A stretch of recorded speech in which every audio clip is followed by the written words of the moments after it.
il y avait beaucoup d'opposition pour venir aujourd'hui, beaucoup d'attaques. Et je disais, Seigneur, c'est parce que tu veux bénir. Alors j'ai prié le Seigneur, j'ai même appelé Mike pour lui dire, Mike, prie pour moi mon frère, il y a beaucoup d'opposition. Et je sentais dans mon cœur qu'il y a des âmes qui ont besoin de Dieu. Amen. Alors ce n'est pas parce que c'est moi qui est venu que vous allez être bénis, non loin de là. Que le Seigneur l'a permis comme cela. Et le Seigneur, eh bien, connaît toutes choses. Alléluia, il n'y a pas d'hasard avec lui. Et le pasteur Mike disait que nous avons besoin de prier. Alléluia. Il disait, je ne m'arrêterai pas de faire prier. Eh bien, moi, c'est pareil, les frères. Parce que je vous dis quelque chose, et vous le savez. Sans Jésus, on ne peut rien faire. Sans lui, on ne peut rien faire. On peut faire une réunion, mais sans lui, la réunion n'aurait aucun effet. On peut chanter des cantiques, mais si Jésus n'y est pas, ça n'aura aucun effet. On peut témoigner, on sait le faire. Mais si Jésus n'y est pas, il n'y aura rien qui se passera. Est-ce que vous êtes d'accord avec ça? Amen. Vous savez que Jésus est au milieu de nous ce soir? Amen. Peut-être tu dis, mais moi je ne le vois pas. Moi je ne vois rien.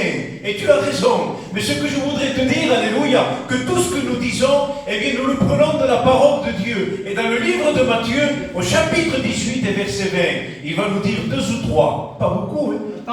2 ou 3, alléluia, qui sont rassemblés en mon nom. Je me trouve au milieu de vous. Amen. Ce soir, nous sommes plus que 2 ou 3. Et c'est Jésus qui nous rassemble. Alors ce soir, il y a Jésus. Alléluia.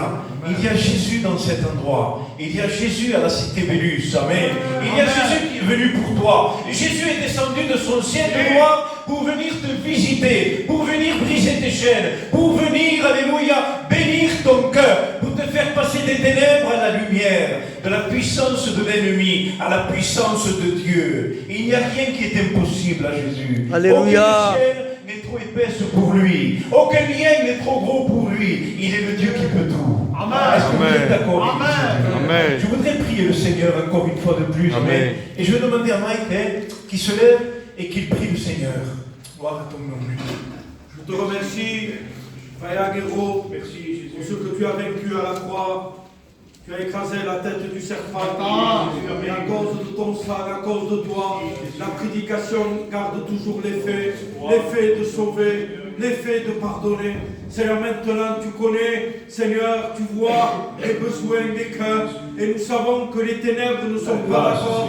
Mais Seigneur, tu es lumière, Dieu. Et ce soir, la lumière va être annoncée. Tu es, Seigneur, que les ténèbres qui agissent, que l'Esprit saisisse cette lumière et touche le cœur. Pousse ton serviteur. Va venir, Jésus, à toi la gloire. Gloire à ton nom. Merci, Jésus, notre Père et notre Dieu.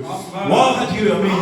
On dit Amen, Église de Dieu. Amen. Gloire à Dieu. Vous savez, ce soir, je voudrais vous dire, Amen, que Jésus a dit, je suis le pain de vie. Il y avait ça dans mon cœur, et je voudrais vous le partager, alléluia. Jésus a dit, je suis le pain de vie. Celui qui vient à moi n'aura plus jamais faim.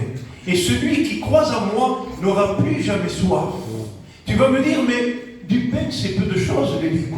Une baguette, ça vaut 1 euro ou 1,10 €. J'ai besoin de plus que cela.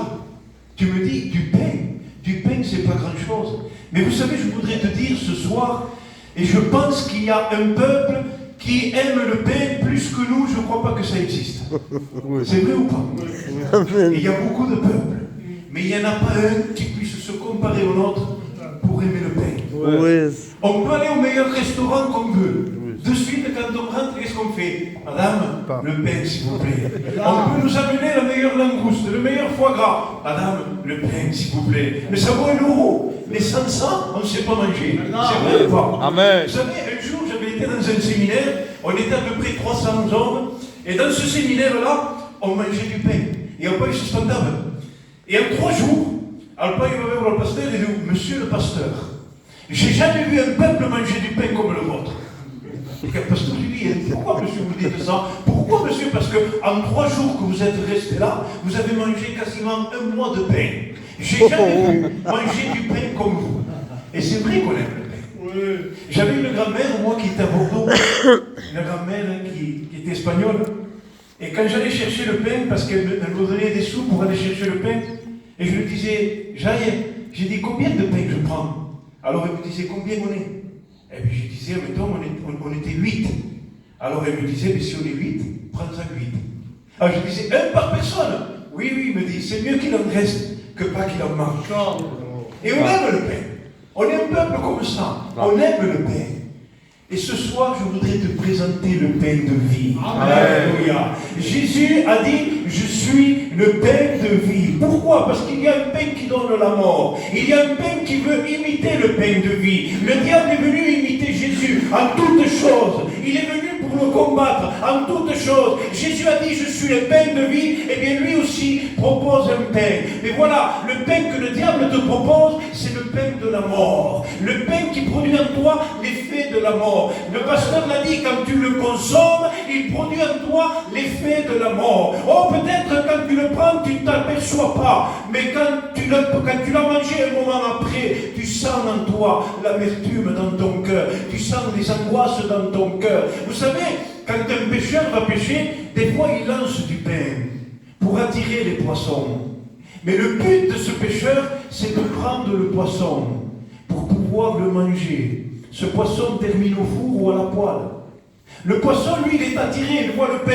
Et il dit, je vais manger. Voilà ce que fait l'ennemi avec toi. Il t'attire comme un aimant attire le fer. Et toi, tu ne t'en aperçois pas. Tu es attiré par des choses que tu aimes. Tu es attiré par des choses qu'il te propose. Et là, tu y vas. Et quand tu mords à l'hameçon, comme ce poisson, tu es foutu. Quand tu goûtes au péché, le péché rentre en toi, ça y est, c'est fini. Il prend possession de ta vie. Vous savez, comme un pull qui est tricoté en laine et qu'un maillon part, on tire sur le maillon là de la laine et commence à tirer, on commence à tirer et tout le pull vient. Voilà ce que l'ennemi fait avec toi. Il t'a pris, il ne te lâche plus. Mais ce soir, alléluia, le pain de vie est ici. Le pain qui donne la vie est ici. Alléluia. Et la Bible dit que si tu manges de ce pain, tu n'auras plus jamais faim. Le pain que le monde te propose, il faut toujours que tu recommences. Oh, bien sûr qu'il est attirant. Bien sûr qu'il t'attire. Bien sûr que quand tu passes un moment avec tes cousins ou tes copains, tu te régales. Tu passes un bon moment. Mais quand tu rentres chez toi, et tu te rends compte qu'il faut que tu recommences. Que tu recommences sans arrêt. Voilà le pain qu'il te propose. L'eau, alléluia, il n'y a pas plus bon que l'eau. Oui. Vous savez, quand il fait chaud et qu'on vient avec un verre d'eau fraîche, qu'est-ce que c'est bon l'eau. Oui. Pourtant, ça vaut combien mon frère? 20 centimes, 30 centimes. Imagine, tu es dans un désert, oui. Il fait 50 degrés, et moi je te viens avec cette bouteille. Ou alors un vin qui vaut 1000 € la bouteille, comme ça qu'a fait un jour. La frère me facile. Il va me dire, donne-moi l'eau, je meurs de soif. Voilà comment tu es, alléluia. Tu as besoin de l'eau de Jésus. Amen. Tu as besoin de l'eau du monde. Parce que l'eau que le monde te propose est empoisonnée. On ne sait plus comment vous prêcher, on ne sait plus comment vous le dire, alléluia. Mais ce qu'il y a dans notre cœur est tellement fort qu'on voudrait arriver dans votre cœur. On voudrait, alléluia, que l'évangile puisse pénétrer vos cœurs comme il a fait pour nous. Amen. Le même évangile que tu es en train d'écouter a changé ma vie. Il a changé la vie de Mike. Il a changé la vie de Dieu. Le même évangile est là ce soir. Et il peut faire le même pour toi. Ce qu'il a fait pour le frère qui a témoigné. Ce qu'il a fait pour mon cousin qui a témoigné. Vous avez entendu, il est marié avec ma cousine. Ma chouette dans cousine. Il était insupportable. Il sortait. Mes oncles disaient, tu te crois pour un jeune homme? Mais il fallait rien lui dire. Il se fâchait de suite. On ne pouvait pas. Son père, qui est un pasteur, n'a pas pu le changer. Ses oncles n'ont pas pu le changer. Sa compagne, ma cousine, n'ont pas pu le changer. Ses enfants n'ont pas pu le changer. Mais il y en a un, alléluia. Alléluia. Qu'on appelle Jésus. Jésus-Christ de Nazareth. Il est descendu de son ciel de gloire. Il est venu visiter son cœur. Lui, il pensait s'amuser. Lui, il pensait faire la fête. Mais Dieu avait un plan pour lui. Et Dieu en a fait, alléluia, un chrétien pour la gloire de Dieu. Amen. Marche dans la voie de Dieu. Son fils a accepté Jésus. Et son fils suit la voie de Dieu. Sa compagne qui est ma cousine, alléluia, suit la voie de Dieu. Aujourd'hui, c'est un foyer pour Dieu. Amen. Voilà ce que Jésus fait. Alléluia. Alléluia. Il peut le faire pour toi ce soir. Amen. Je vous lis un texte avec vous. Amen, sans plus tarder, qui se trouve dans le livre de la Genèse, au chapitre 2. Et au verset 26, Amen. Et je lis Amen, il dit, puis Dieu dit, faisons l'homme à notre image. Et je voudrais que vous notiez ce mot, à notre image, selon notre ressemblance, et qu'il domine sur les poissons de la mer, sur les oiseaux du ciel, sur le bétail, sur toute la terre et sur tous les reptiles qui rampent sur la terre. Verset 27, Dieu créa l'homme à son image de nouveau. Il le créa à l'image de Dieu, 3 fois. Il créa l'homme et il créa la femme. Alléluia. Quand nous lisons ce verset, il nous parle que Dieu a créé l'homme à son image. Je ne sais pas si tu réalises cela. Et vous savez, on a eu une mission là, c'était samedi et dimanche sur Arles, et il y a eu un enseignant qui est venu, qui s'appelle Manix, et j'avais ce verset à cœur. Et je lui disais, je lui ai posé la question, je lui ai dit, Manix, j'ai dit, quand la Bible parle que Dieu nous a créés à son image, j'ai dit, qu'est-ce que ça veut dire? Et là, il m'a répondu. Il m'a dit, eh bien, cela veut dire, pas à notre image physique, mais à notre image spirituelle. C'est-à-dire que l'homme était né non pour mourir. L'homme était né non pas pour avoir des angoisses. L'homme était né pour être bien, pour être heureux. L'homme était né pour ne pas connaître la mort, pour ne pas connaître la séparation, pour ne pas connaître le deuil, pour ne pas connaître l'angoisse, pour ne pas connaître la dépression, pour ne pas connaître de malédiction. Il était né comme cela. Et dans le livre des psaumes, au verset 4 du chapitre 8, il va nous dire, qu'est-ce que l'homme pour que tu te souviennes de lui? C'est David qui parle. Et il va dire, et le fils de l'homme pour que tu prennes garde à lui. Et il va nous dire, tu l'as fait de peu, semblable, inférieur à Dieu. Je ne sais pas si on réalise, frère, ce soir. Tu l'as fait de peu, inférieur à Dieu. Et tu lui as donné la domination sur les œuvres de tes mains. Alors cela veut dire que Dieu avait créé l'homme à son image et à sa ressemblance, c'est-à-dire que l'homme ne devait pas connaître ni la mort, ni la dépression, ni tout ce qui s'ensuit, ni les drogues, ni l'alcool, ni les cachets pour dormir, ni les angoisses, ni les disputes. Il était créé pour être bien, pour adorer Jésus, pour être en compagnie de son Créateur. Mais voilà, vous connaissez comme moi l'histoire, mais on va se la souvenir. Il y a eu un serpent qui est venu, il y avait un ordre qui était donné par Dieu, tu mangeras de tous les fruits qui sont sur le jardin, mais de cet arbre-là, tu n'en mangeras point. On connaît l'histoire. Le jour où tu en mangeras, tu mourras. Mais voilà, Adam et Ève avaient entendu cette voix, ou plutôt Adam, et ils ne connaissaient pas la mort. Ils ne savaient pas, puisqu'ils n'avaient jamais vu personne mourir. C'est comme nous, par exemple, quand on dit à un enfant, fais attention, tu vois la prise là, il y a du courant. Le petit, il ne sait pas qu'est-ce que c'est le courant. Il va dire, il y a un danger là, mais qu'est-ce que ça doit être le courant? Eh bien, pour Adam, c'était pareil. Il avait l'ordre de ne pas toucher, parce qu'il lui disait, le jour où tu en mangeras, tu mourras. Mais il ne savait pas ce que c'était la mort. Il ne savait pas la conséquence de la désobéissance. Il ne savait pas la conséquence que s'il mangeait de ce fruit, eh bien, il allait mourir. Et il allait envoyer une malédiction sur toute la terre et qui nous touche encore aujourd'hui, qu'on appelle le péché. Une malédiction qui est un monstre. Une malédiction qu'on ne peut pas s'en débarrasser. Une malédiction qui empêche les gens d'être heureux. Une malédiction qui nous a produit la mort, la séparation. Voilà pourquoi quand un proche de nous part, on est malheureux, on pleure, parce qu'on n'est pas habitué, on n'est pas né pour supporter cela. Voilà pourquoi quand on est malade, on n'est pas bien, parce que notre corps que Dieu nous a créé n'était pas fait pour supporter cela. Mais voilà, un jour, Ève a désobéi, elle a pris du fruit, elle en a mangé. Et j'imagine la scène, quand le serpent séduit Ève, Ève prend le fruit, elle en mange, et elle dit, bon, finalement, le serpent avait raison. Je ne suis pas morte, il n'y a rien qui m'est arrivé. Qu'est-ce qu'il y a? Qu'est-ce qui s'est produit? Sûrement qu'elle est allée vers son mari Adam, et elle a dit, regarde, j'ai mangé du fruit, et regarde, je suis bien. Il n'y a rien. Mange-en. Et Adam en a pris, et il a mangé du fruit. Le résultat, c'est que la voix de Dieu s'est fait entendre. Où es-tu? Et là, Adam a eu peur. Pour la première fois de sa vie, il ne savait pas ce que c'était la peur. Il a eu peur. Il avait peur parce qu'il avait désobéi à Dieu. Et là, ses yeux commencent à s'ouvrir. La peur commence à prendre son cœur.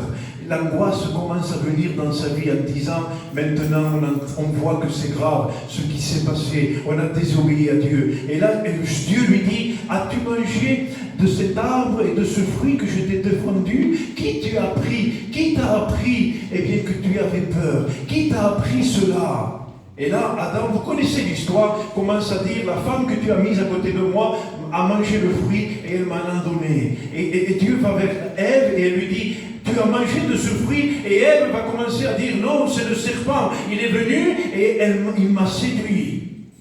Donc, il s'envoyait la faute d'un à l'autre. Que Dieu fasse ce soir, que tu ne fasses pas comme Adam et Ève, mais que tu te reconnaisses pécheur. Que tu te reconnaisses, alléluia, que tu as mangé de ce fruit, que tu as désobéi à Dieu, que tu as touché au péché. Oh, je voudrais te dire ce soir, comme Adam et Ève n'ont pas vu la conséquence du péché, ils ne savaient pas ce qui leur attendait, ils savaient qu'ils allaient mourir, mais ils n'avaient aucune idée de la portée de la désobéissance. Et peut-être toi, eh bien, ça t'a fait pareil. Tu as voulu goûter. Oh, ce n'est pas Ève qui est venue avec un fruit, mais c'est peut-être un cousin à toi, ou un ami à toi. Il est venu peut-être avec un verre d'alcool, ou peut-être avec une simple cigarette, ou peut-être avec, je ne sais pas, des drogues ou des sorties, en te disant, viens, ne va plus à la réunion, tu t'ennuies là-bas, c'est pour les vieux, toi viens avec nous, dans le monde il y a des bonnes choses, viens, ne reste pas là-bas. Et peut-être toi tu as été séduit, et tu voyais la portée, et tu disais, mes cousins sont heureux, mes copains sont heureux, et ils te disaient, regarde, on est heureux, on s'éclate, on va de partout, on va en Espagne, on va dans les cafés, il y a des orchestres qui viennent, viens, et tu ne voyais pas la conséquence du péché, tu ne voyais pas la conséquence de la désobéissance, tu ne voyais pas que tu étais créé à l'image de Dieu. Parce que je voudrais te dire ce soir que Dieu a créé l'homme, Adam et Ève, à l'image de Dieu. Et toi aussi, tu as été créé à l'image de Dieu. Tu vas me dire, moi? Oui, mon frère.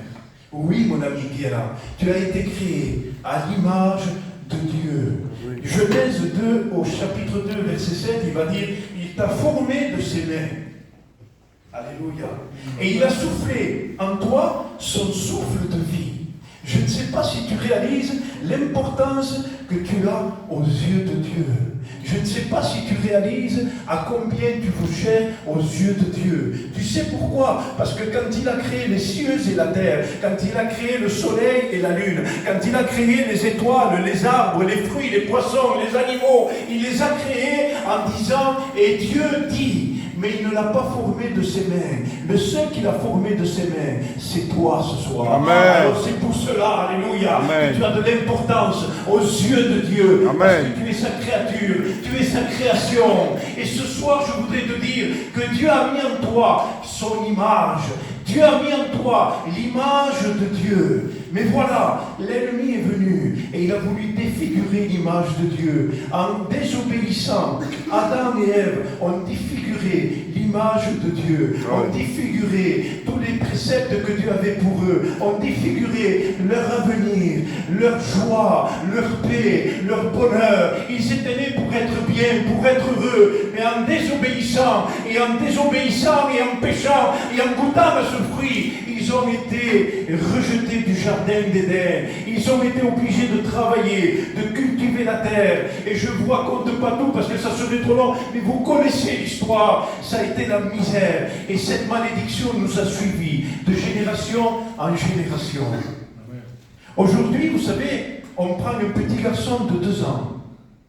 Il casse un vase où il fait tomber la guitare. Et on y va, il lui dit, est-ce que je fais des choses? Il a 2 ans. Il va te dire, oh non. Et ça vous fait Hein? Qui c'est qui l'a appris à mentir? Putain, Seigneur, qui a appris à mentir? C'est dans nous. C'est dans nos gènes. C'est la malédiction qui nous poursuit. la malédiction du mensonge, la malédiction du péché, la malédiction par rapport à Adam et Ève qui ont désobéi et qui ont brisé, qui ont rayé, qui ont anéanti l'image de Dieu. Mais ce soir, je voudrais te dire, alléluia, que nous voyons, eh bien, que l'image de Dieu, eh bien, elle continue à être défigurée à travers le péché, à travers la désobéissance. L'ennemi te montre le monde comme une carte postale. L'ennemi te montre le monde comme une merveille. L'ennemi te montre le monde attirant, beau, joli. Mais je voudrais te dire ce soir que l'ennemi, dans le livre de Corinthiens, le 2e livre, au chapitre 4 et au verset 4, il va nous dire que l'ennemi, le Dieu de ce siècle, a aveuglé l'intelligence de ceux qui ne croient pas, afin qu'ils ne voient pas resplendir la lumière de l'évangile de gloire.